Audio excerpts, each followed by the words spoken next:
Good morning everyone, welcome to Priya blog. তো আজকে সকাল থেকে ভিডিওটা শুরু করছি, আর দেখতে পাচ্ছেন কী হারে বৃষ্টিটা হচ্ছে। তো আজকে পুরী তৃতীয় দিন, আর আজকে আমাদের ছিল বেড়াতে যাওয়ার। কিন্তু সমস্যা হচ্ছে এটাই যে আজকে অবশ্য কাল থেকে বৃষ্টিটা শুরু হয়েছে, যেটার আর ছাড়ার নাম নেই। আর মায়ের শরীরটা একটু অসুস্থ হওয়ার কারণে মা জেঠিমা আর আজকে বেরোতে যেতে পারেনি। আর আমারও শরীরটা একটু খারাপ ছিল ঠিকই, কিন্তু ও কেন একা যাবে সেই ভেবেই আমিও ভাবলাম যে এই শরীর নিয়েই ওর সাথে চলে যায়, একটু ঘুরে আসি। অবশ্য বেশ খানিকটা বছর আগে দেখেই নিয়েছিলাম সব কিছু, কিন্তু বিয়ের পরে ওর সাথে যে কোনো জায়গা আরেকবার দেখার মজাই কিন্তু আলাদা। তো আমরা এখন বাসে উঠলাম। এই বাসটা আমরা যেদিন এসেছিলাম সেদিনই এর টিকিট আগে থেকেই বুক করে নিয়েছিলাম অনলাইনে। আর 4টা সিট ছিল, তো 2টো সিটে বসলাম, আর বাকি 2টো সিট তো আমাদের এমনিই খালি পড়ে আছে। তো ব্যাগ ট্যাগগুলোকে রেখে দিলাম। আর দেখতে পাচ্ছেন বৃষ্টির জন্য সিটগুলো প্রায় খালি খালিই আছে এখনও অবধি। তো বাসটা খুবই কমফোর্টেবল আছে, এসি বাস। তো যাই হোক, সারাদিন এই বাসটার সাথেই আমাদের আজকে ঘুরতে হবে। তো বাস ছেড়েও দিয়েছে, আর দেখতে পাচ্ছেন কিভাবে বৃষ্টি হচ্ছে। আর এখন আমরা যাব ধবলগিরি। তো তার জন্যই আমরা এখানে দাঁড়ালাম। এখান থেকে নাকি পাহাড়ে ওঠার জন্য বড় বাস নিয়ে যেতে দেওয়া হয় না, সেই জন্য ছোট বাস ধরা হবে। তো তেমনি মতে 2টো ছোট বাসও দিয়ে দিয়েছিল আমাদের জন্য। তো আমরা এখন রওনা দিলাম। আর সব লেডিসগুলোকে সিটে বসতে হলো, আর সব জেন্টসগুলোকে দাঁড়িয়ে থাকতে হচ্ছে। সেই জন্য ও কিন্তু এখন আমার পাশে বসে নেই।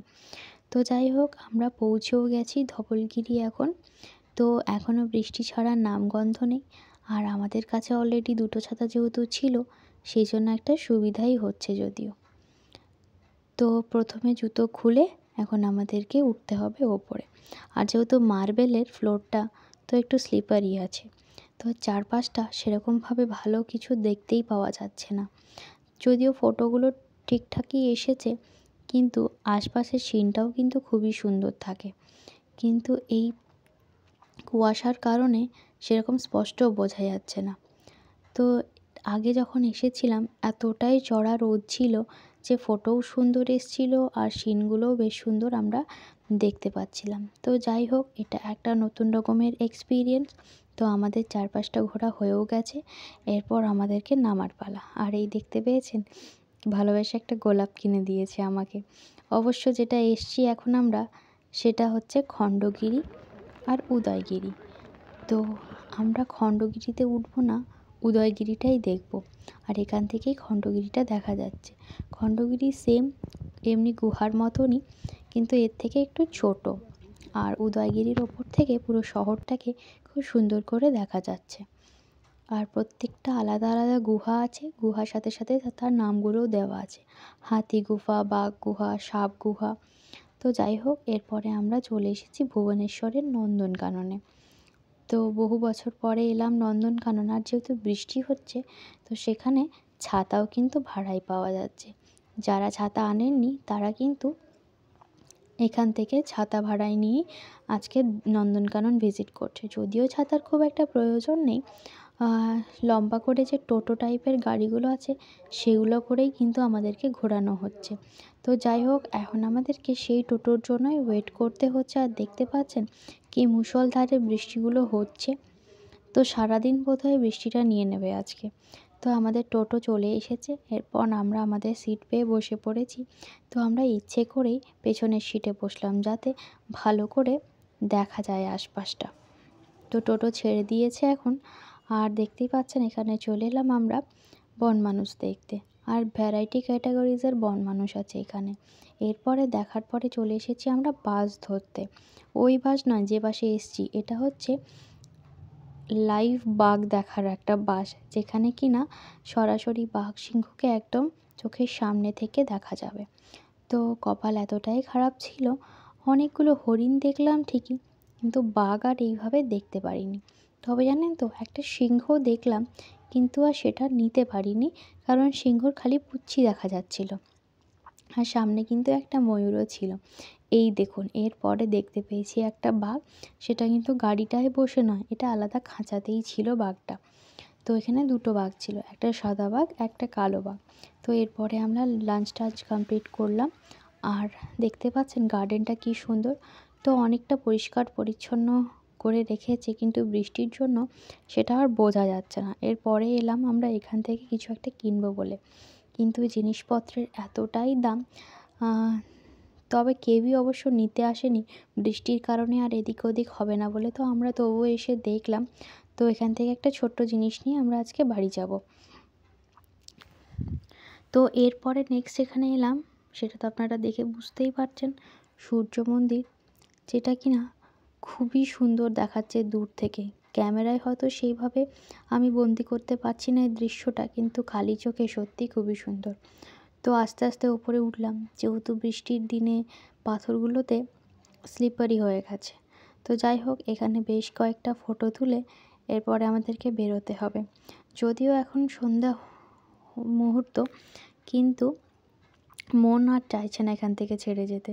যাই হোক, বাইরে বেরিয়ে এলাম, শরীরটাও খুব খারাপ করছে। এখানে এক প্লেট ভুট্টা সিদ্ধ নিয়ে আর টুকটাক কিছু কেনাকাটা করে আর রওনা দিলাম বাসে চেপে। আমাদের নেক্সট আর লাস্ট বলা চলে আজকে স্যান্ডার্ড মিউজিয়াম। যদিও এটা গতবারে দেখা হয়নি, এটা অবশ্য নতুন করেছে, কিন্তু সত্যিই খুব সুন্দর। তো দেখতে পাচ্ছেন এখান থেকে সমুদ্রটা হালকা হালকা খালি চোখে ঠিকই বোঝা যাচ্ছিল, কিন্তু ক্যামেরাতে আর সেরকম বোঝা যায়নি। তো ফাইনালি আমরা পৌঁছেও গেছি স্যান্ডার্ড মিউজিয়ামে। আর এক একটা স্ট্যাচুগুলো এতটাই সুন্দর, নিখুঁত, বোঝাই যাচ্ছে না এগুলো বালি দিয়ে করেছে, মনে হচ্ছে না সিমেন্ট দিয়ে করা। দেখছেন কি সুন্দর। তো যাই হোক, আজকের ঘোরাঘুরিটা এতটাই সুন্দর ছিল যে মন প্রাণ জুড়িয়ে গেল। এখন মনে হচ্ছে অসুস্থ থাকা সত্ত্বেও ভাগ্যিস এলাম, না হলে কিন্তু এই সবগুলো মিস করতাম। আর বরের সাথে এইভাবে ঘুরতে এসে রুমের মধ্যেই বসে থাকবো আর বেড়াতে যাবে, তা তো হয় না। তাই জন্য আর কি বেরিয়ে পড়লাম। তো যাই হোক, আজকের এক্সপিরিয়েন্সটা সত্যিই অনবদ্য ছিল। তো আমাদের মিউজিয়াম দর্শনও হয়ে গেছে। এরপর আমাদেরকে গুটি গুটি পায়ে রওনা দিতে হবে। জানেন তো, এখন বাস থেকে কিন্তু বেশি কেউ আর নামতে চাইছে না, প্রচণ্ড ঠান্ডা আছে আজকে। আর সারাদিন যেহেতু বৃষ্টি পড়েছে, আর সবাই তো অর্ধেক অর্ধেক করে ভিজেই গেছে, যতই ছাতা থাক বৃষ্টিতে তো একটু আধটু ভিজবেই। তো এরপরে যে হাওয়াটা দিচ্ছে সমুদ্রের পাশ দিয়ে, সেই হাওয়াটায় প্রচণ্ড ঠান্ডা লেগে যাচ্ছে। তো এরপরে আমরা আবার বাস ধরবো। তো এখানে বেশিক্ষণ আর দাঁড়াইনি, যদিও এই জায়গাটা অনেকটাই বড়। আর এখনও অনেক কারুকার্য বাকি আছে, যদিও হয়তো বছর 5 পর সুন্দর হয়ে যাবে আরও। তো এখন আমরা ফিরে গেছি সেখান থেকে। দেখতেই পাচ্ছেন সমুদ্রের ধারে কি সুন্দর মেলাটা। তো এখানে আমরা কিছু কেনাকাটা করব, যেহেতু কাল আমাদেরকে রওনা দিয়ে দিতে হবে। আর আমাদের পুরী থেকে যাওয়ার পালা, যাওয়ার ডাক চলে এসেছে। তো লাস্ট কেনাকাটাগুলো আমাদেরকে করে নিতে হবে। আর এখানে আরেক প্লেট আমি ভুট্টা নিয়ে নিলাম, যেহেতু আর কিছু খেতে পাচ্ছি না, সেই কারণে ভুট্টাটাই আমাকে এখন খেয়ে আর কি বেঁচে থাকতে হবে। তো যাই হোক, সমুদ্রের ধারে একটু পা ভিজিয়ে নিলাম। মনটা খুবই খারাপ লাগছে যে আর বেশি দিন থাকতে পারলাম না। যেহেতু দর্শনে এসেছিলাম, তাই জন্য এবারে আমাদের ট্রিপটা খুবই শর্ট রাখা হয়েছিল। নেক্সট যেবারে আসবো সেবারে স্নান করা হবে। আর যদিও পরিবেশটা আমাদেরকে সাথ দেয়নি, যে হারে বৃষ্টি পড়ছিল, সম্ভবও নয় বৃষ্টির সময় সমুদ্রের জলে স্নান করা। তো ভিডিওটা আর বেশি বড় করছি না। যদি ভালো লেগে থাকে লাইক করে দেবেন, নতুন থাকলে সাবস্ক্রাইব করে দেবেন। আজকের মতো টাটা।